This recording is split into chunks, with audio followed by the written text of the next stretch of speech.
Hello, hello, and welcome to this group in conversation with. I am joined by the fabulous Katie Gerard, the wonderful Kay Gillard, and the magnificent Laura Dallaghan, and we are here to talk about sound healing. It was World Sound Healing Day last week, and I thought, now I know people who are epic, awesome sound healers.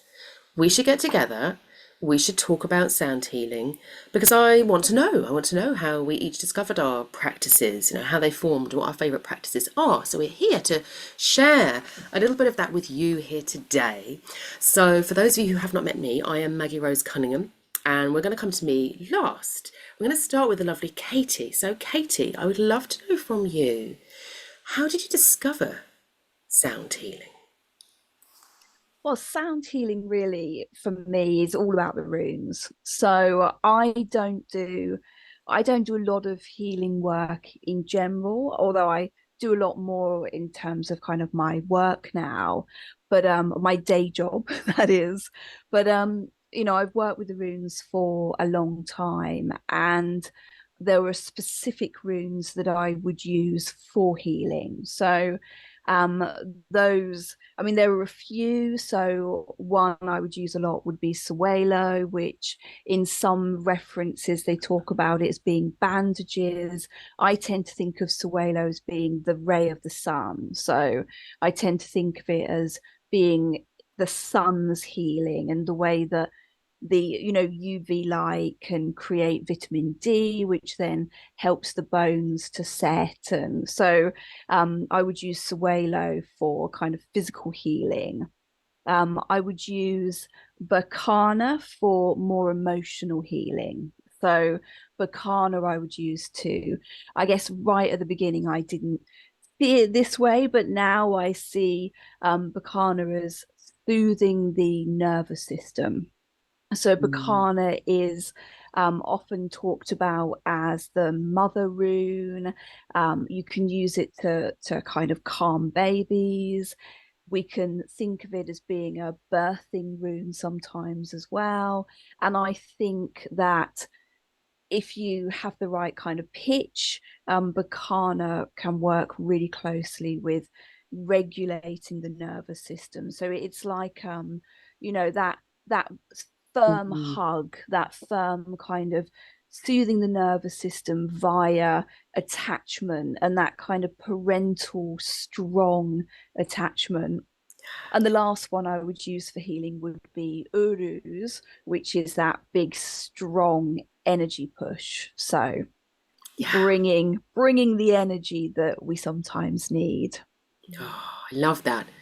And I just want to ask a question actually, because there may be people who are watching this and they're going, oh, I know the runes are symbols. So when you Mhm. say you're talking about sound, and I know that when I started doing my sound healing with the runes, your book was one of the books that I always went to because you actually talked about why the sounds were they were the way they were, and on your own practice you're like, in my Mm. practice I have found this, which very Mhm. very few authors do. They say this is this, and you're like, I don't know where that comes Mm. from.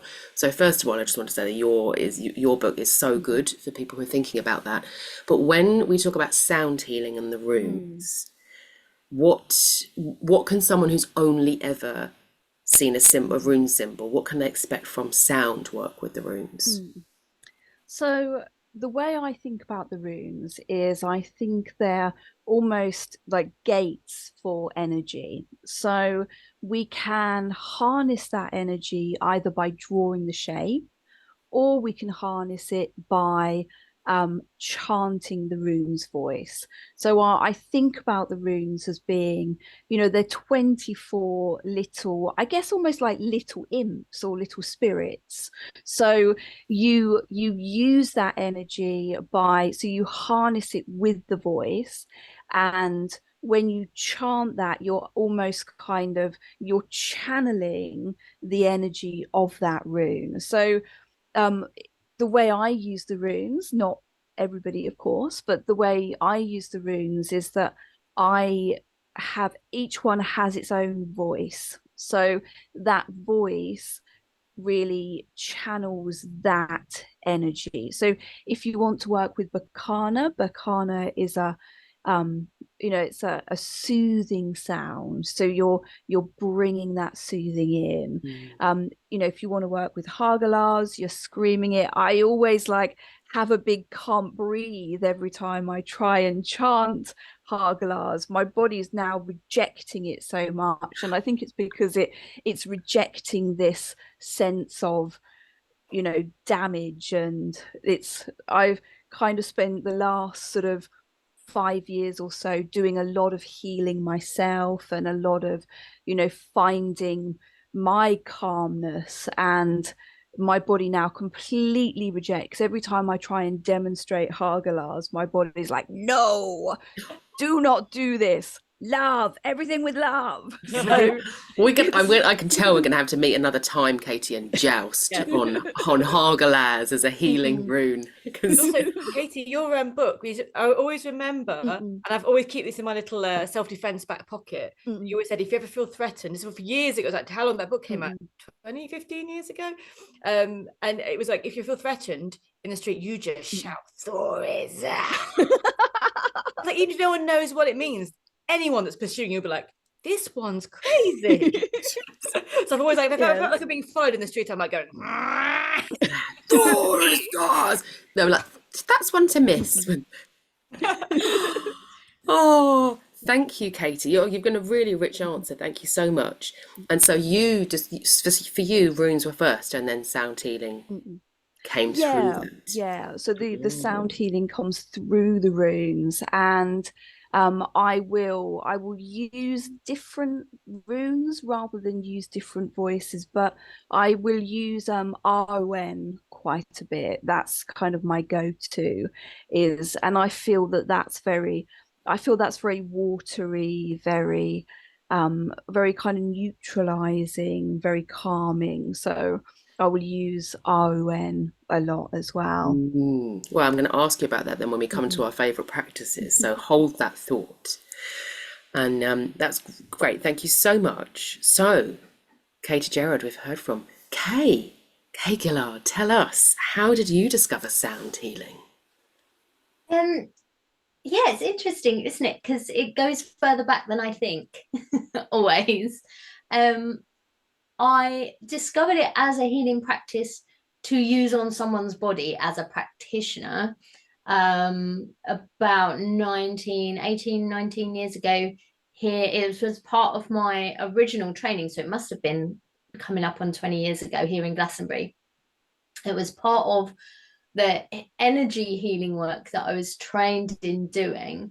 And they had very specific sounds, which I confess I cannot remember because I don't actually work in this system anymore, but as a door opening, it was amazing for me. They're very specific sounds. So we knew we were working on the energy centers in the body, and we'd done a lot of like channeling of energy. It was a 6-month course, I think maybe 9 months, something like that. I would come back every month. And I started doing Reiki the same week that I started doing this shamanic healing training. So it was mostly we'd been doing all these kinds of sort of hands-on practices, channeling energy. And obviously we've been using the drum, but for journeying specifically, we weren't using the drum to do healing ourselves at that point in my journey. But they gave us these sounds that corresponded to particular energy centers in the body. So we would practice doing healing work on each other, doing sound healing on the body. And we knew what the sound was going to be, but not what the note was going to be, and not what the quality of the sound was going to be. So we had, I guess, kind of like when you do the runes, you're not entirely sure exactly, what the word is, but you don't know what the note will be, or what kind of how exactly it's going to flow through you. And so what they taught us to do in that class that has really been essential to my practice is to look. We were like, I was like, I want to know, like I wanted it to be pretty, I wanted it to sound nice. And they were like, irrelevant. You must pitch yourself to the client's body. Because my introduction to sound healing wasn't a group practice, it was to work on an individual body. So this idea of you know, people would say in other systems, oh, the note for this chakra is this or it's that. And they were like, no, you don't know what. I mean, maybe that's true if people have no physical bodies, but if someone's come to you for healing, their physical body has a particular need, and their energy body and their emotions have a particular need. And so they sort of trained us to tune into that and then allow whatever sound comes out. But actually, I had a lot of background to lean into from the magical work I'd been doing for years before that, where I had used where I'd used chanting to raise energy and direct energy. Now, that was for magical purposes or devotional purposes rather than healing, but it is the combination of those two things that's made has been the foundation of the last, you know, almost 2 decades of experimentation that has led to how I do sound work now. But that was my first little invitation into the world of sound healing, was to work on an individual body and pitch myself into the individual energy center. And you are such a profound teacher of intuitive healing, of very personalized healing. Laura, you're gonna talk about voice as well, are you? So I think it might be worth that when people are coming on to sort of say that is something I think for all of us, that the voice is such a fundamental part. And there are different schools of thought, aren't there, around you can have. I know someone who works with tuning forks, and obviously the tuning forks are very particular pitch, very particular way of working and a reason for working, and that system is beautiful. I don't work in that way, and I don't know that system. It doesn't mean it's not effective, but it sounds as if for all of us there is the voice is capable of tuning into the moment and to the needs of the moment and changing. So it's worth mentioning that we're not saying that other forms of sound healing aren't very powerful and effective, but that's none of our specialism. Maybe I find it is. And I think if the less experienced tuning, because I come across that a lot in my work, again, it's not something I particularly know, but what I've noticed is that the less experienced people, and maybe this is just because they don't have a full set, because that's quite the investment to get a big old set of all the tuning forks, right? They tend to operate in a way that is trying to bring about balance in a sort of more general way around the body, whereas the really good intuitive experienced practitioners that I know do it are tuning into the body and then reaching for a particular thing to make a specific adjustment. And they are knowing their instruments really well. They're able to do exactly that intuitive leap that we do with our voices in the work. Yes, no, that's it. And it's the same with crystals. If you think about that, it's the same, isn't it? That you can create a matrix with a very particular set of crystals, particular purpose, or you can create a matrix that is bespoke in the moment. But if you're going to create a matrix that's bespoke in the moment, you need to know about the fundamentals first. So, okay, that was a useful clarifier, though. Thank you, Kay. Well, I'm very glad that you discovered sound healing, because obviously I wouldn't have discovered it if you hadn't. So hurrah for that. How about you, Laura? Yeah, I think I came at it from a different not from a non-healing background, because I started singing. I just started writing songs and singing, and actually noticing how they affected me and healed me to be able to sing songs. And so that's where I started, really just writing songs, singing songs. But then. And then maybe the sort of the songs that I was writing were healing songs, and they became something else. And I also feel like being able to express the voice, I think particularly for women, I'm sure for lots of men too, but the throat chakra is always the bugger, isn't it? And actually the confidence, which I thankfully have in droves now doing this, not because I'm going to be a good singer, but because I know the voice has got work to do, to just open up and allow, is just, I mean, 10 years ago, I don't think I could have done it. I can't do it. You know, the fear of the voice coming out. So it's actually the sound healing is actually healing your own voice by allowing those sounds, whatever they are, to come out. It's absolutely huge. Like yesterday, I was chanting the runes for a closing ritual in honor of a friend that had passed. And it was the Alu, so it was the Anzus, Nagus, Urus. And then I just thought, because I usually just do it like we do without a microphone. They gave me a microphone. I went, oh no, that makes it feel more like but I just closed my eyes, and it was just thinking of those runes, thinking of the blessing and the holding capacity of those runes, and sending that out to the room.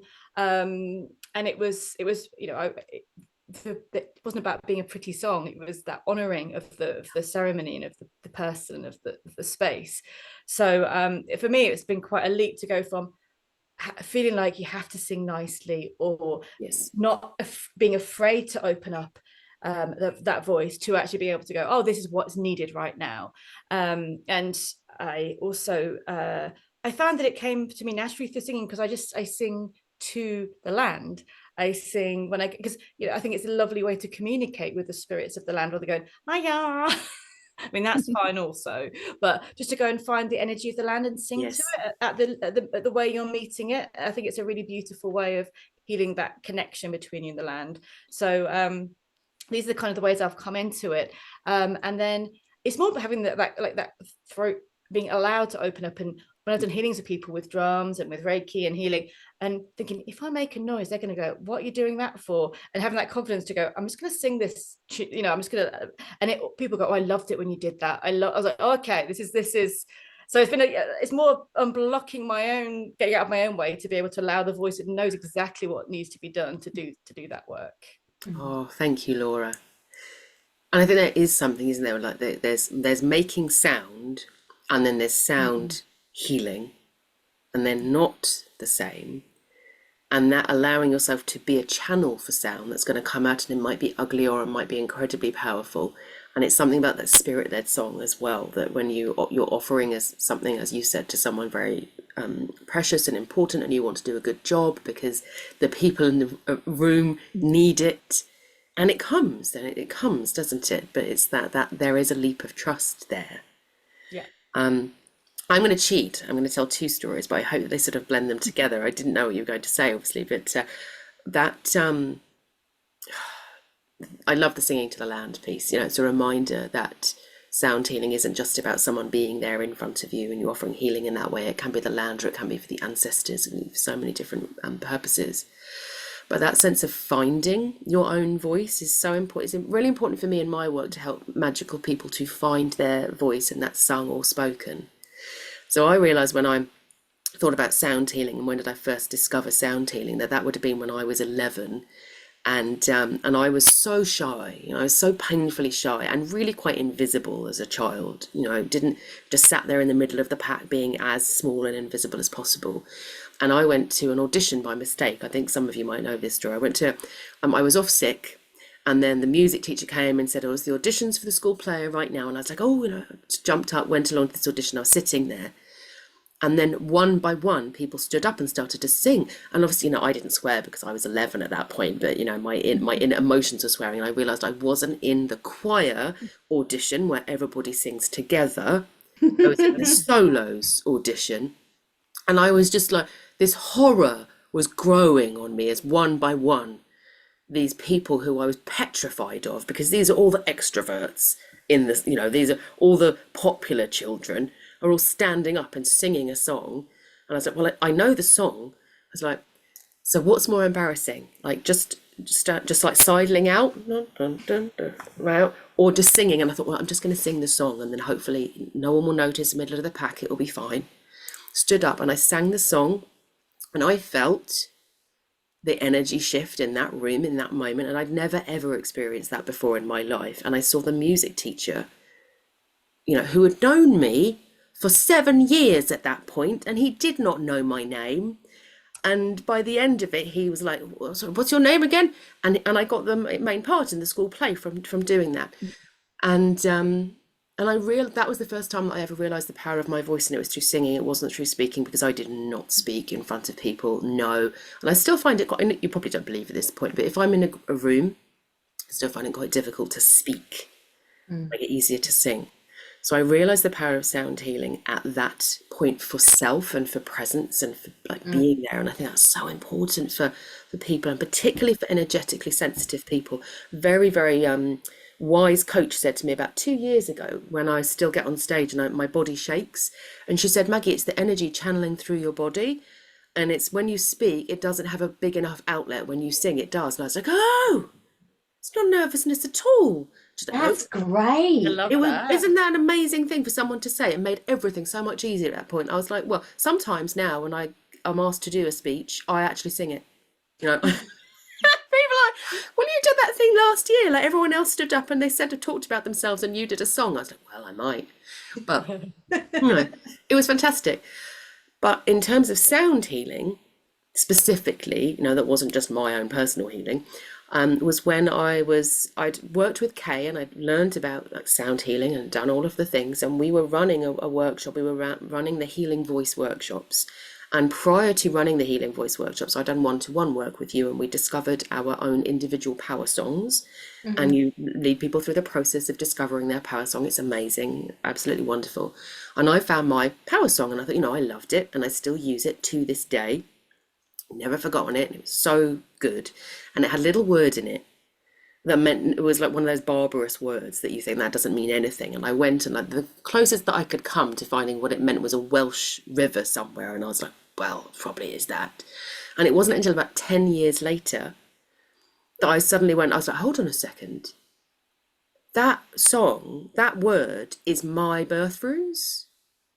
It's made up of my own personal birth runes, which I didn't know at the time. Did you not? I never told. My birth runes, and then the Isa rune at the end, which means I. Yes. Or self, basically. And I was just like,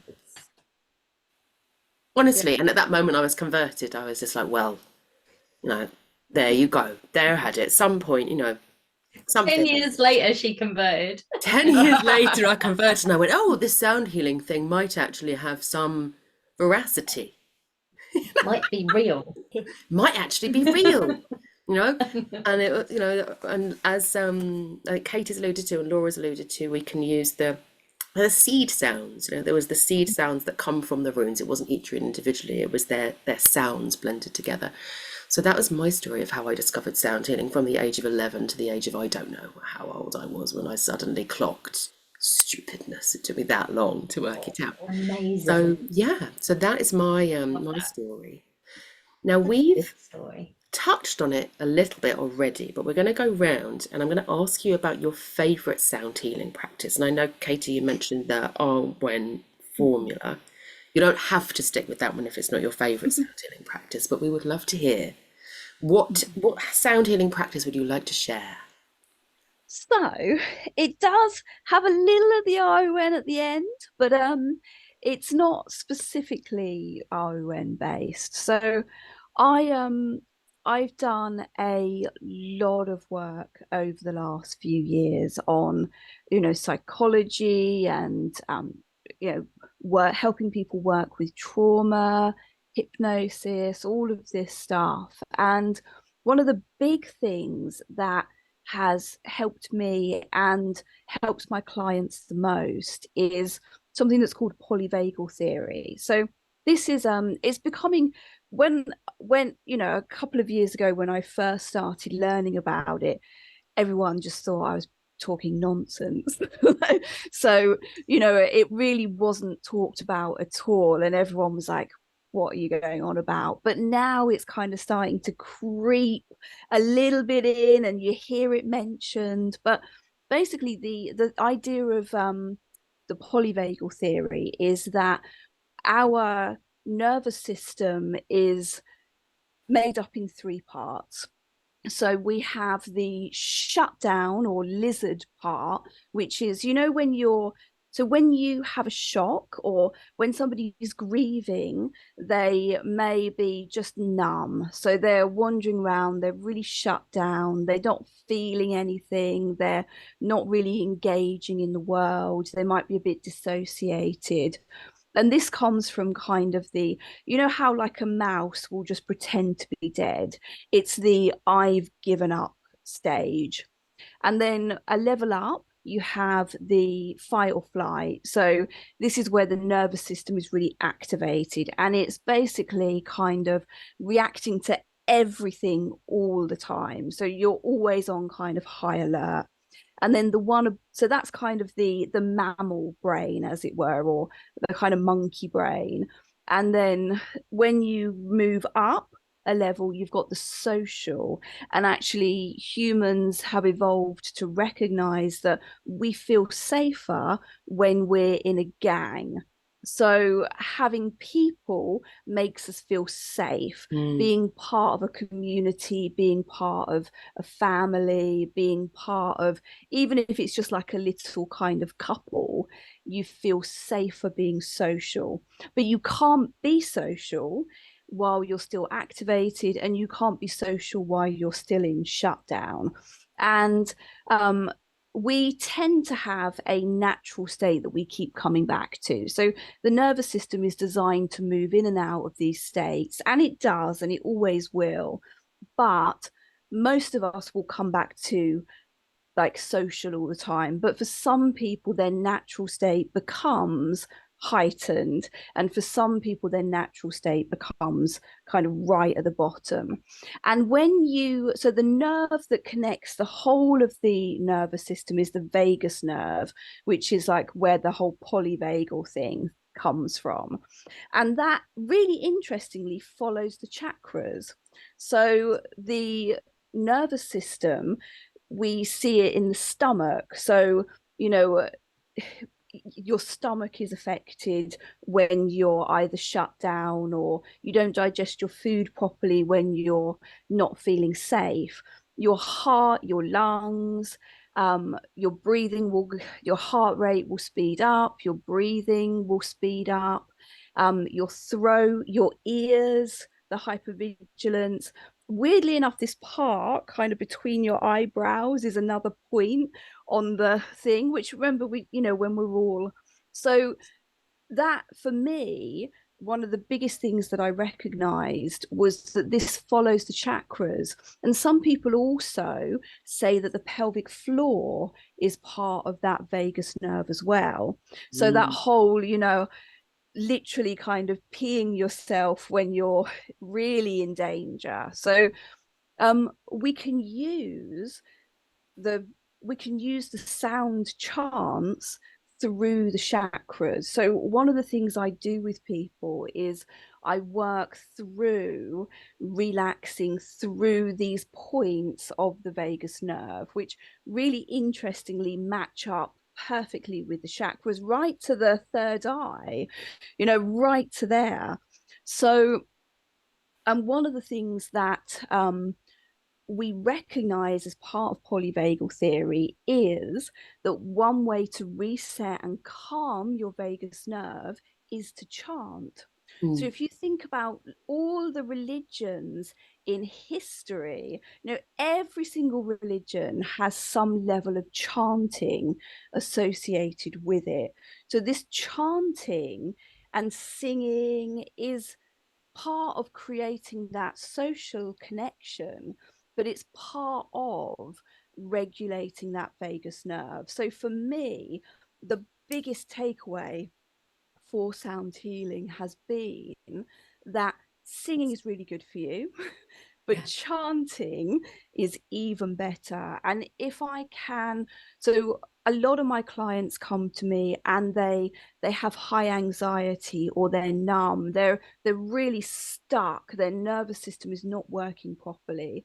So one of the first things we do is start really getting that vagus nerve nice and healthy, and sound is so important for that. So if I can get my clients to chant, then it really starts helping them relax. It starts helping that process. And bringing in the RUN, one of the things I do quite a lot is I will start a session or end a session by regulating the nervous system. So I will ask my client to chant the RUN, and we do hands on stomach for the R, hands on heart for the U, and then just cup the chin, which is also really good for you, to regulate the nervous system for the N. So I use the RUN a lot as a beginning or end. So I don't know, like some of my clients, I don't know what they think. I think they think I'm, very weird, and but I think Whereas we just all obediently followed. Okay. We'll do what Katie tells us. You've got authority. Tell me the origin of the IOUN. So we don't really know the full origin. The first time it's really mentioned is in the Bardas, which was a Victorian Druid text, basically. So this Welsh guy whose name I can't, Iolo Morgannwg, maybe, or I might have mangled. Yeah, we'll go with it. Yeah, I might have just switched him, and he's got nothing to do with it. But there was a book called the Bardas, which talked about the Welsh tradition of the Arwen, and I think it's Gerard of Wales who talks about this group of people who were the Arwenithian, who is very similar to Seath in some way. So they used to run out into the rain, because obviously Wales. So when they say rain, they mean like the mist, the rain in the air rather than falling down rain, I'm assuming. So they used to sit in the mist, in the kind of wet air rain, which, if you live in Wales, you know exactly what I mean. If you live in Kent, as I do, you're probably thinking, I don't know what that is, but that kind of wet air rain. And these people would run into the mist, into the rain, and prophesy. So they would speak in tongues. So for me, I did a lot of work, or I did a lot of research in this area when I was looking at Seath, because it seemed very similar. So I read the Bardas, and it's very Victorian. So he uses this Arwen as a greeting, so it's like an opener for rituals, basically. But we don't. I might be wrong, and somebody may be like, here's an earlier thing, but I haven't seen it earlier than the Bardas. So it could be Victorian, but I know. Oh, but I love it. Thank you very much. See, it's all these little like nuggets, aren't there, that we're using in our practices that we don't get a chance to speak about, and share that these things are happening. So thank you, Katie. Fascinating. How about you, Kay? Favorite sound healing practice? If you had to choose one. No, I knew you'd say that. Well, in this moment, just in this one moment. They're all my favorites. I tell you what it is. It's sort of a general approach to it, I guess, that is the connective thing that made the difference for me. Was to, even when I was doing that first bit of healing work with voice that I was talking about earlier, it was very sort of, I'm not going to say clinical, because when there's bones on the altar or whatever, you've already left the word clinical behind, but it was functional, you know what I mean? It didn't feel at that point in the work to be ceremonial.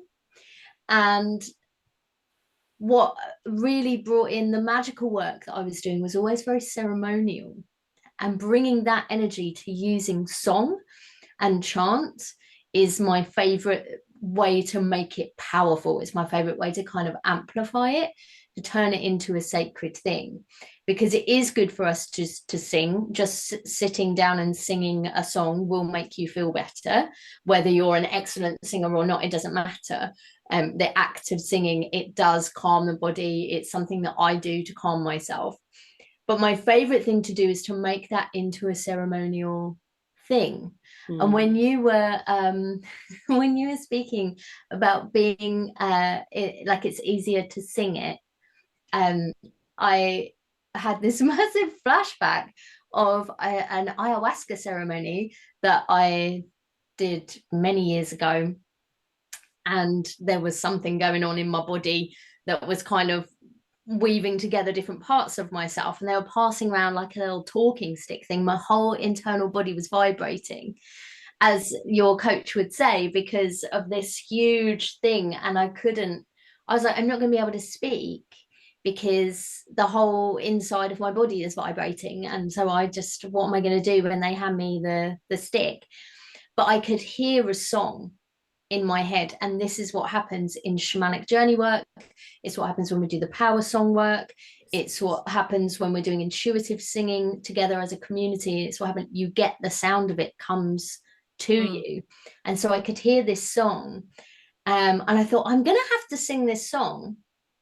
That's really embarrassing because I don't know most of the people here and no one else is singing any songs. But like, I have to, it's the only thing I can do. And I knew that if I did it, then this weird visionary psychedelic experience that I was having would be completed. And in the circle, there was a guy there who is an amazing singer and musician that I had seen at Shepherd's Bush Empire a few days beforehand. And he just happened to be sitting there. And I thought, well, this is grand. I'm just going to sing in front of this amazing singer. But yeah, they just passed me the thing and I sang and it pushed everything up and through. But I sort of sang it as a prayer because what people were speaking, they weren't doing sharings, they were saying prayers. And so I sang it as a prayer. And I think it was probably the first time that I'd sung in that way before. It was kind of a weird setting to do it in. And I realized, I mean, obviously it was also situational. I was heavily under the influence of ayahuasca at the time, but it physically moved it through. And it wasn't just about the fact that I made the sound. It wasn't just about the fact that I sang. It was that I sang it as a prayer, as an explanation, as an offering of what was happening and of what I wanted to change. You know, Laura was speaking about singing to the land, that we're singing. That's like a sacred thing. It's easy to get into sacred mindset and do that. And so what I really like to do is to sit down and treat it with the reverence that it's a healing practice, even if what you're singing is like a country song, which sometimes it is, or if it's folk music, or if you're just doing a little chant, or if you're just doing little chanted like chakra sounds.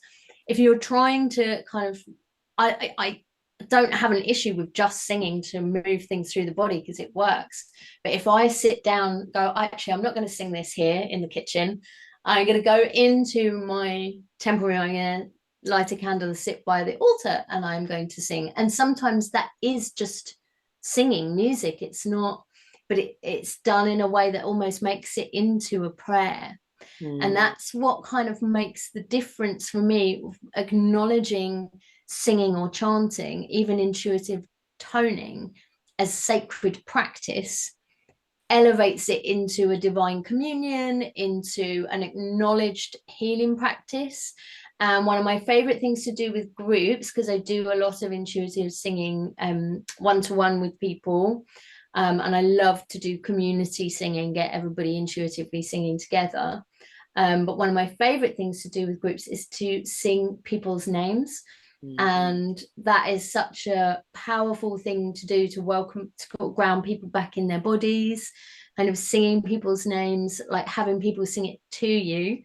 And for us to sing a word or a prayer or the name of a deity or our own name, or a magical name, you know, to sit and just sing that over and over, that's like makes that thing, that mundane throwaway thing that is just a name, like treats it with reverence and makes it into the opening of a portal into prayer and divinity. So that's my favorite thing to do. I know that's not really a practice so much as it's an approach to how we sing. My favorite thing is to like sit down and say, I'm not just gonna, you know, reconnect with my magical self. I'm gonna light a candle, put some incense on, and I'm going to sing the name of the gods, and then I'm going to sing my own name, for example, as like a, you know, and it's just, it's then from there it becomes easier to be intuitive and just let the song flow to where it goes. Much like singing the runes would work in the same way. But I mean, I can't imagine, unless you're being followed, you want to shout Thurisas at someone in like a deep resonant tone, I can't imagine that where you would be singing the runes in a way that isn't ceremonial, but like taking the time to like, this is a sacred thing. And the Reiki sounds are the same. There are sounds that correspond to the Reiki symbols, and just singing those rather than just saying them like we were taught to do in Reiki, or like chanting them quietly or even silently, to sit down and sing them and roll them. See how the sound develops when you sing someone's name. It moves and it changes, and when you sit and you sing a song at your altar instead of just as you're going about your business, different sounds come, different notes, two different songs meld together, and you start to add things to it. It opens up a flow if you make singing into a sacred practice, like deliberately. So that isn't really a practice, it's a cheat answer, but it's a good cheat what works answer. best for me. I love it as a cheat answer. You're absolutely welcome to have it.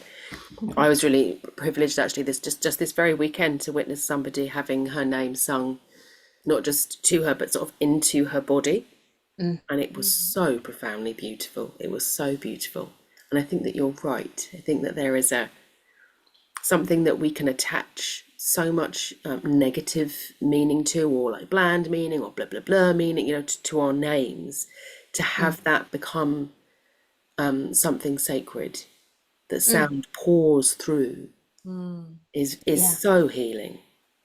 It's really healing experience. And singing the songs that we remember from our childhood, even if it's like, we don't have to be singing sacred names or, Sanskrit mantras in order to get that, as Katie says, the nervous system is responding to it.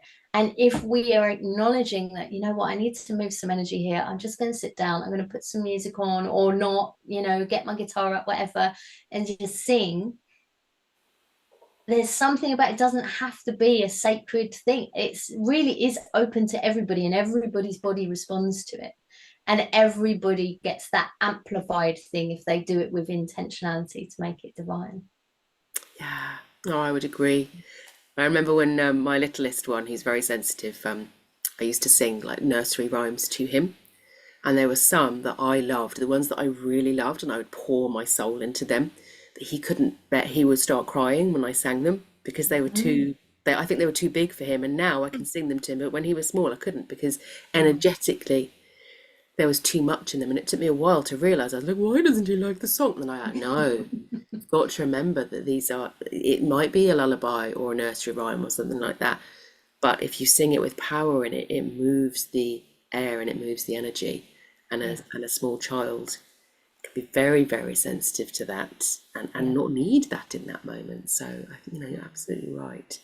And yes, we love your cheat. Thank you. Laura, how about you? Oh, I don't know how to follow that one up. All of the things you guys have said. But in saying it in my way, I suppose. But yeah, my favorite way to use sound healing is to create sacred space, or like the word Kate said, I was thinking as well, like a portal, that using the voice to, when when I do journeys or rituals, there's a space you'll go to, or different space you'll go to, but sometimes song can access a completely different sacred space. I'm sure I've visited lands and ancestors that I've never visited before because of the song. And me and Kay have done healing song circles. There's like spaces you go and it becomes this mother held ancestral. I see the colors, I can feel the richness, and they're very specific to that song. And maybe nobody else feels them that way, but they may feel them in their own way because those, that's how they will translate that song. So, and using the drum, I was asked to do some drumming, and I was like, yeah, for me now it's hard to create a sacred space and drum without going, and I was like just chanting, and like, you didn't ask us to do that, but it solidifies the space. It creates more of a sacred space if I'm drumming around and also using my voice to hold the space. So I think in a nutshell, it would be using the voice with drums as well, or bells or whatever else, or rattles, choosing which instrument feels right for that moment to create a sacred space, but also to create portals to travel and to journey and to visit spaces that the song makes it the bridge to, and holds that space and creates that space. So that's one of my favorite things to do. But I remember this afternoon I went for a walk, and I was there's a little bit of a stream, and I was singing to the stream, and there was nobody else around whatsoever, and behind the stream was like a field. Anyway, I was just repeating this song, and I stopped, and it was I heard it sung back to me. I was just, and I was like, there's someone there. And I was looking at, there was absolutely no one there. There's a squirrel. And there was just like, Ratatosk! yes, Ratatosk was singing back to me. I was like, I just smiled so much because there was literally no one else around. It was just, I waited again, nothing else happened, but it was just sung back to me, and I was like, I love that moment of reciprocity. I can't even say the word reciprocity. Of the bridges that are created through the voice and through song. I want to do a whole extra session just on the voice as a bridge between worlds, because that is, I think you're absolutely right, so powerful. I know, Katie, you would say that with your Seethe work as well, wouldn't you? And Kay, we did a lot of Seethe work that was we did using the voice stuff. specifically for that purpose. Yeah, to literally raise up portals that the difference, I guess, when you were speaking, I was wondering, do you sing knowing what you want the portal to be, or do you follow the song to know? Because we were singing deliberately to open portals, but we didn't necessarily know where they were going. Yeah, no idea. No. You just go in. I think that's very forgotten knowledge. We did some work on fragmentary, like Vardloka, so these sort of old, like, very fragmentary songs, and I'm sure that there were songs that did activate certain places that have been lost, and we would need to recover them. That's what it feels like. Again, I don't logically have ever not logically ever thought I'm going to use this song to go here, but the song is, when we do the healing song cycles, are at the portal times of the year. We do them at the celebrations, and the songs open portals to spaces that are old.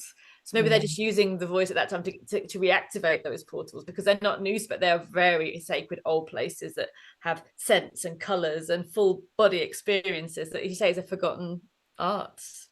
I think in the Seethe as well, the Vardlakas were about calling the spirits. So if we think about how we use yodeling to call the cows, we use the kulning to call the cows back in.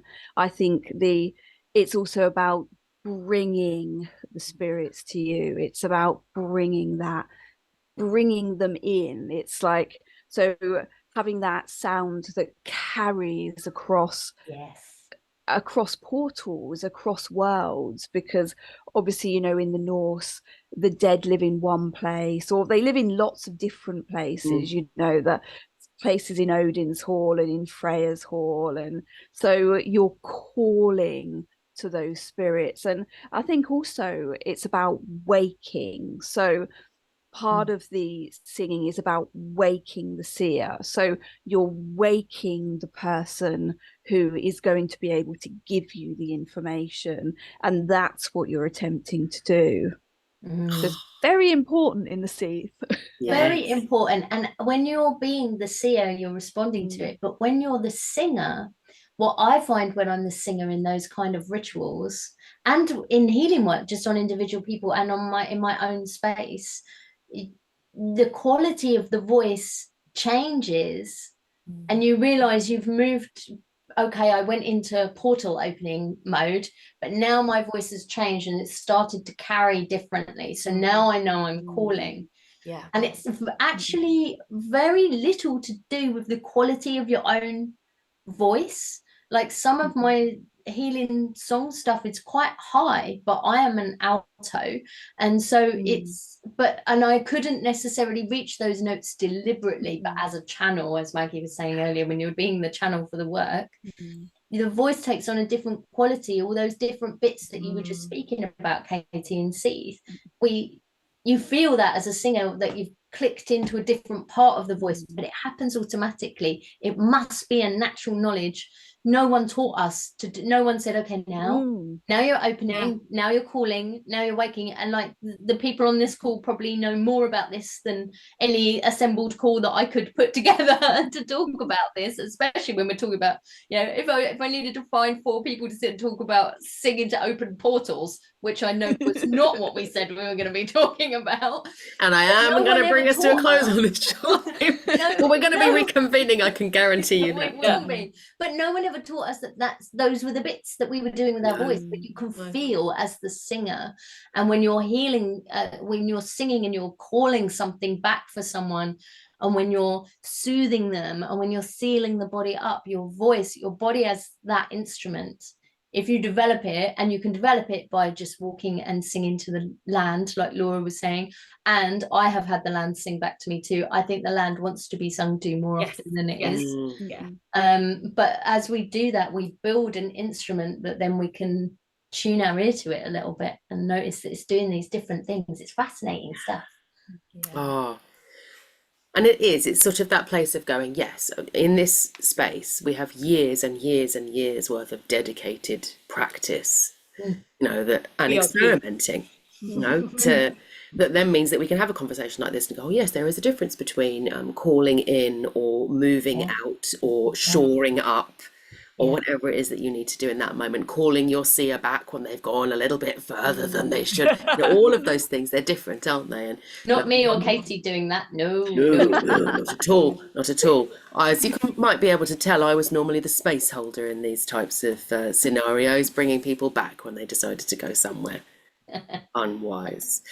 But you know, thank you, Laura, because it was such a rich topic, and that piece around which is actually what I'm going to come to. So I'm going to share a little bit of mine, and then I'm going to talk about how people can start with a practice, so they're not going, oh, it's going to be years and years and years, because it's not, you know, it's not going to be years and years. And as you say, like going to a sacred space, or not even a space that people would say was sacred, because all land is sacred. All land is sacred. And I think one that's not so sacred might enjoy it more. Like, I don't often get sung to. The White Spring gets sung to daily. A random hedge down your street doesn't get sung to. Yeah, absolutely. And you can awaken. I mean, I've done that on with some of my students on a Drazzle's Path. We've done awakening the land with voice. You know, just going to your local hawthorn, you know, tree or bush, whatever, and singing to them, and it creates a relationship with the land. And you can start that straight away. Just start that by whispering. Now, I remember just going to a yew tree and just saying "yow, yow," you know, that old word for you, and I could feel them waking up something in me. So you can start in that way. The practice that I wanted to share was when I was thinking about healing, and I was thinking about, you know, I love offering healings to other people. It's something that I did for a long period of time, and I would sing the runes over their body, and then I would create bespoke healings for them, and I love doing that. But my calling is to help other people to be able to do that for themselves. And so I think that what I love is something that I discovered through Zoom, the magic of Zoom, which I didn't know we could do before, which is the moment that makes me so happy is at some point, normally in every cohort of Awaken we work for a year, someone will post and they will go, I found my voice. And that is such an amazing moment for me. And we do, with a lot of the circles that we do, I will, you know, we'll invite all of the runes in, and I will sing the runes, and I invite people, you know, even if it's just, you know, you can just whisper, you can speak, you can sing, because you're all muted, no one else can hear you, you know, but my invitation is to let the air pass through your teeth, you know, to do something.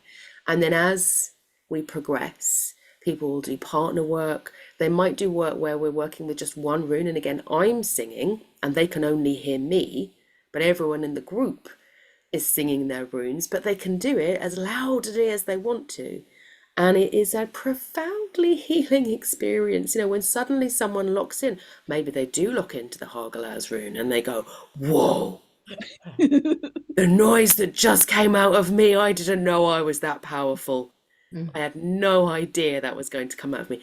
It's such a huge process of self-discovery, you know, and to call try with a particular rune and try it quiet and try it loud and try it high and try it soft, and to do that. And without Zoom, that could have been a much longer process, because you'll know, you remember the sound healing work that we did, that some people it would take the whole session for them to make one sound because they were doing it in front of others, which is important. You know, the point where you are witnessed for the first time and your voice is amazing. But I love that. I love that moment where people find their voice and how healing that is. You know, and like you say, people have gone, no, I'm not a pretty singer, I'm not a beautiful singer. Doesn't matter.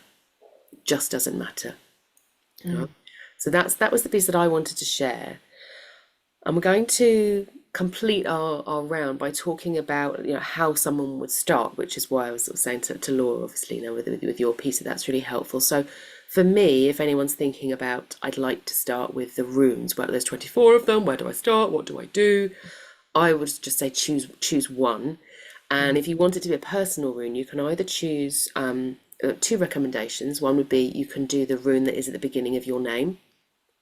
That's why we do Manaz, or we've got Keenaz for Katie and Kay, or Largus for Laura, and that can be a really beautiful process. It's quite powerful because your name is an energetic field that you've had, you know, it's gifted to you socially.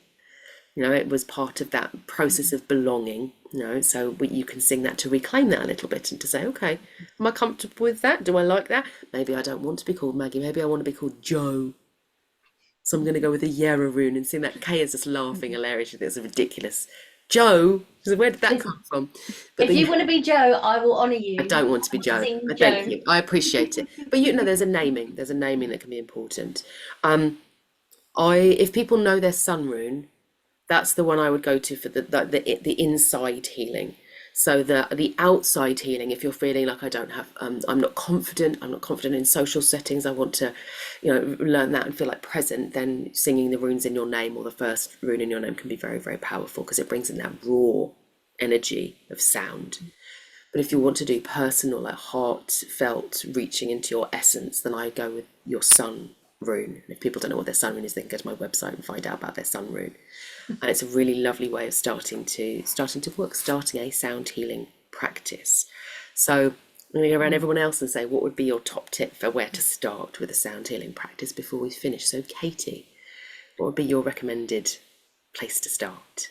So I think it's really important to remember that speech and singing comes from different parts of the brain.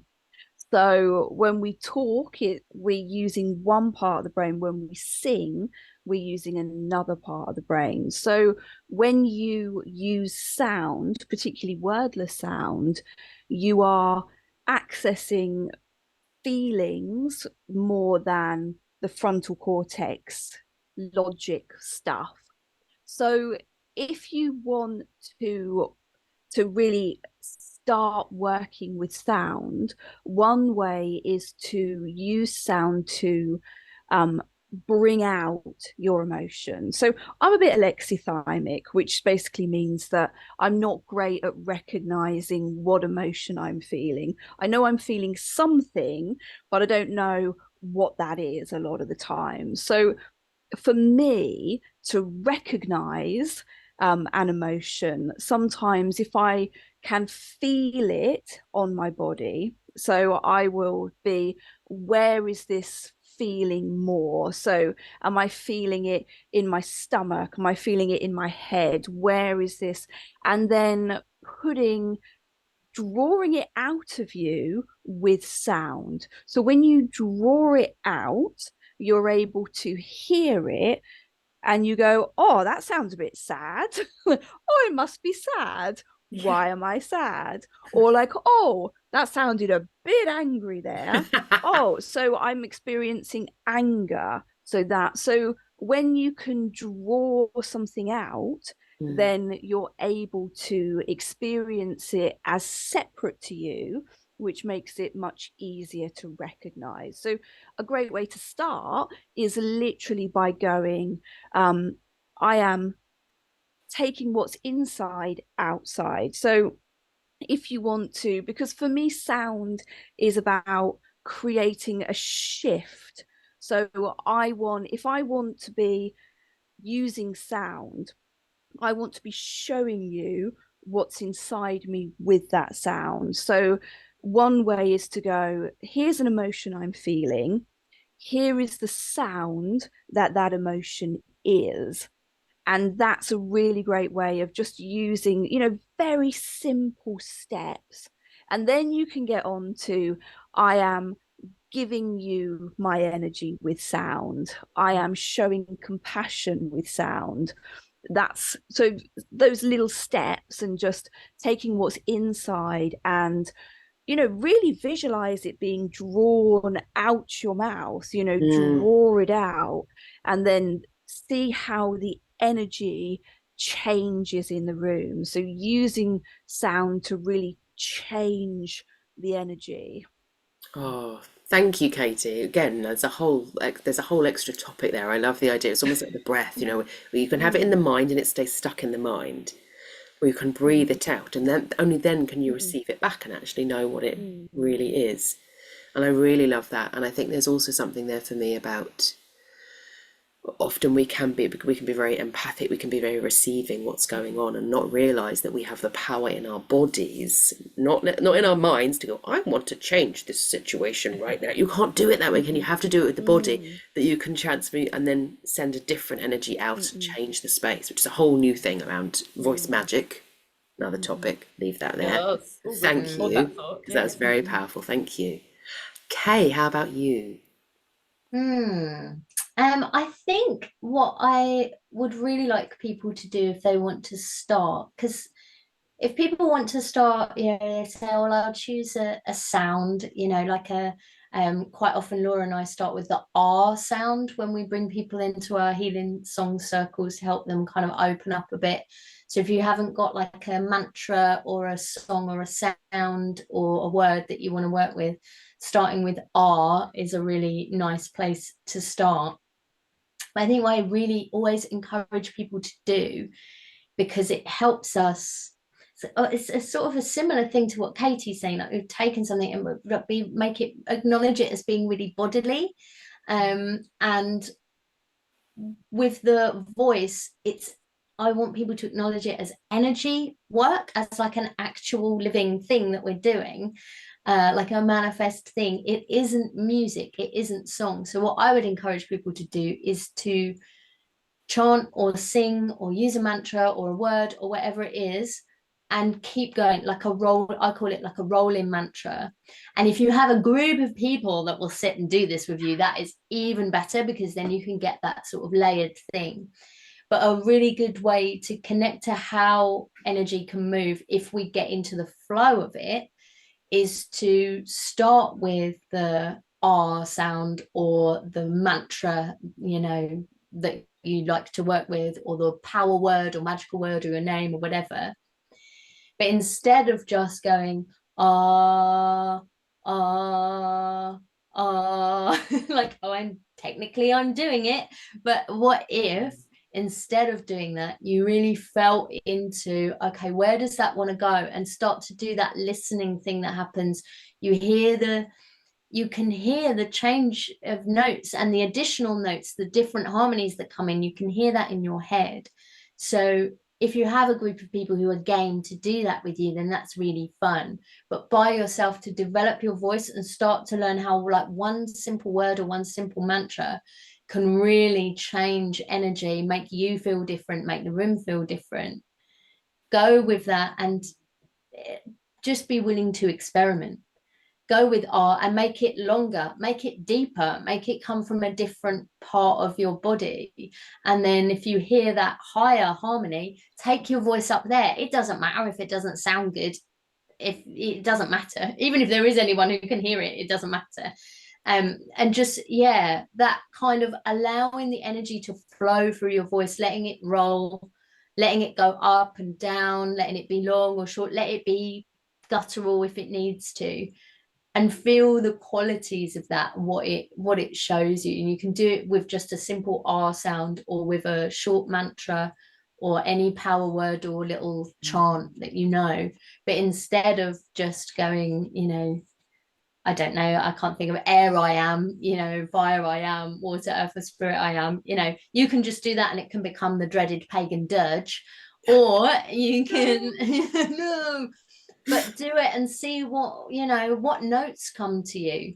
I like the best way you can explore and develop your voice is to see what it can do as an instrument. You wouldn't learn to play the guitar and be like, I'm not ready to touch this string over here. Like, you want to know what they all do.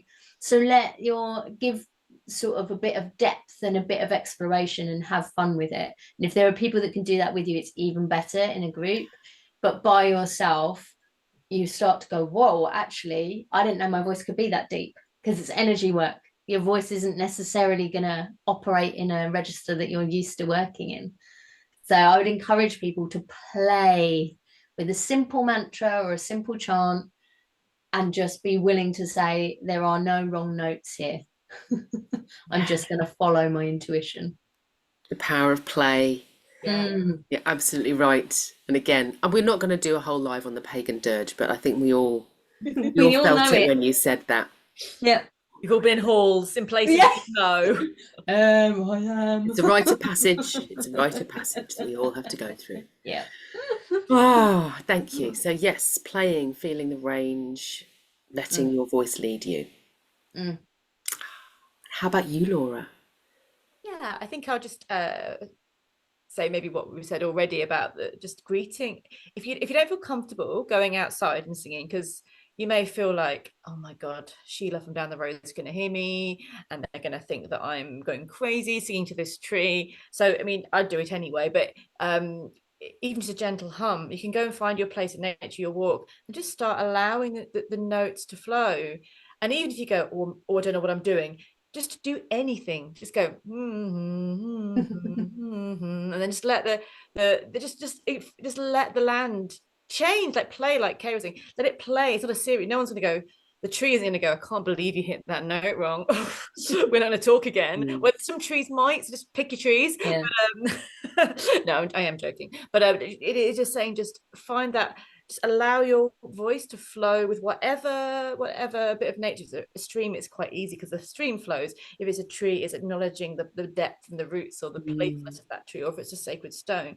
But if that feels too much, you don't feel like you want to go outside and sing, because that can be a bit vulnerable making sometimes in your home.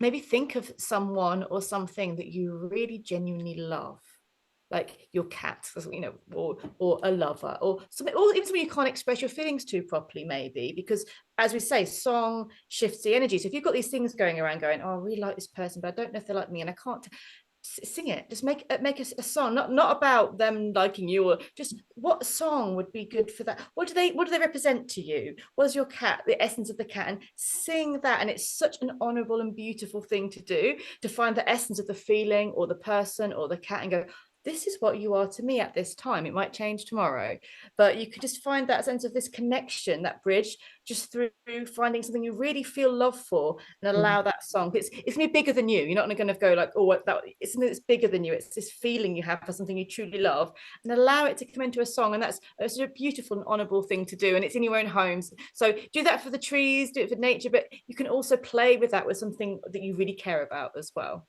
Oh, I love that, Laura. The cats are going, oh God, not another song. She's going to sing a ballad to us again. I do think that one of the first acts of sound healing is all of the healing of all of the times, all of the music teachers ever who've gone, oh, you know, and done that and made us be quiet or silent. The number of times that have been told, you know, what you say is wrong, or you pronounce this wrongly, or that's the wrong note, or, you know, it's very painful. It's a very painful wounding for a lot of people. So to be able to say, you know, I choose to I just choose to make this sound. I choose to make it right now is an incredibly powerful thing to do, to just say, I choose for it not to be wrong. Yeah. No, it's so powerful. Oh, I'm getting a bit weepy now. Oh. Stop.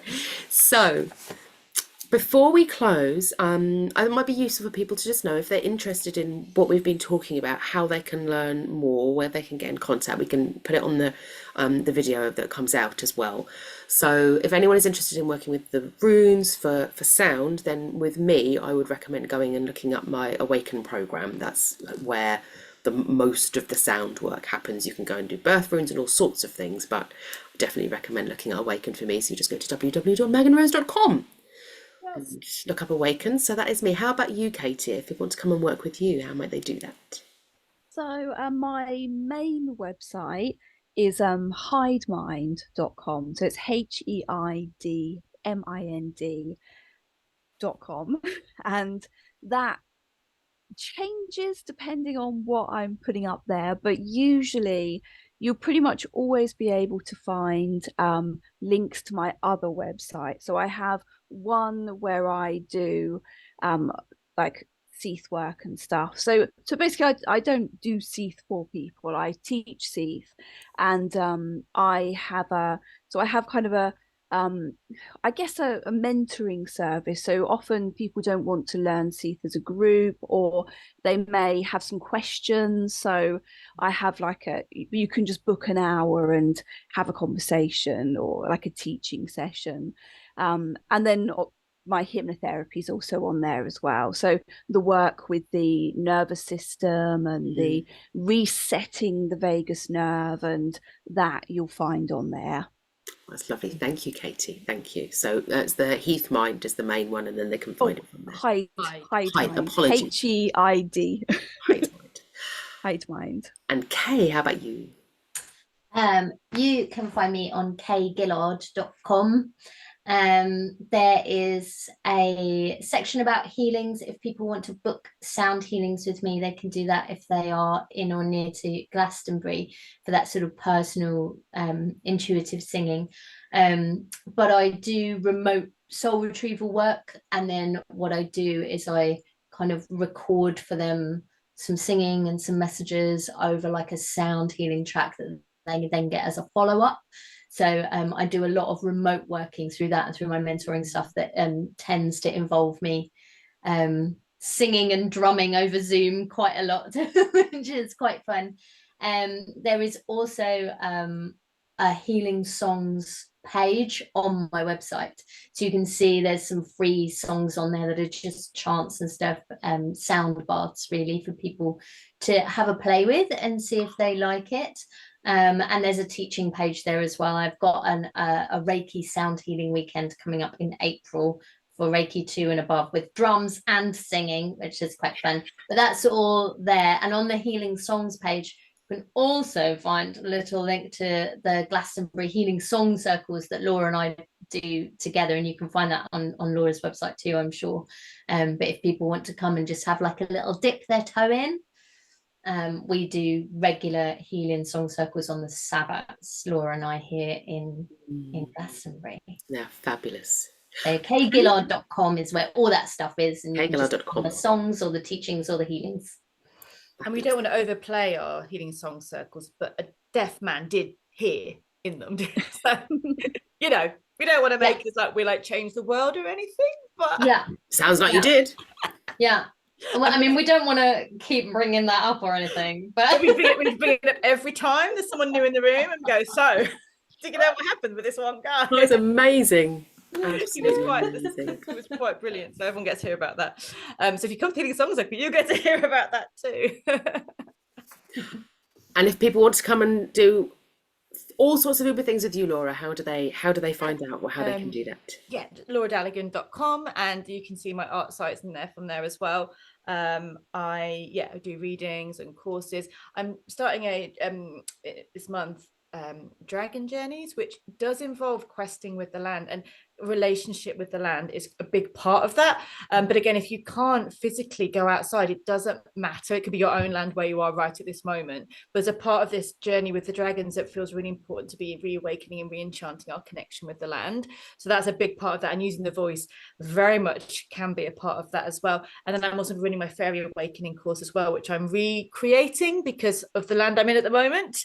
So I run courses a few years, and if I don't do it a bit differently, I lose the magic. Okay, let's recreate the fairy, especially with fairy. I want to recreate this energy. So there's lots of ways you can work with me magically, and also in your reconnection with the land as well.